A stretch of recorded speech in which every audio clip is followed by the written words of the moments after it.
In this video, you'll learn how to create an AutoCAD Civil 3D tin surface from a point file, define a boundary for the surface, and then force the surface triangulation along linear strings. First, create a surface definition by navigating to the Home tab. Select Surfaces and then click Create Surface. Use the Create Surface dialog box to name the surface. You can specify the description and style as needed. Click OK. On the Prospector tab in Toolspace, expand the Surfaces collection. You will see that the surface definition has been created, but it does not yet contain data. To add point data, right-click Point Files and select Add.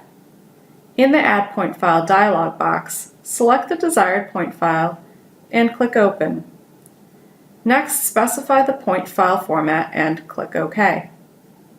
The surface is now visible in the drawing, and you can see that the point file is included in the surface definition. The boundary shows that the surface triangulates beyond the extents of the desired area. The next steps will show you how to add a boundary to remove the triangulation across areas that do not contain point data. First, specify a surface style that shows the surface triangulation. Right-click the surface and select Surface Properties. In the Surface Properties dialog box, navigate to the Surface Style list and select Contours and Triangles. Click OK. Zoom in to view the surface triangulation. Then define an outer boundary from an existing polyline in the drawing. Next, select the surface.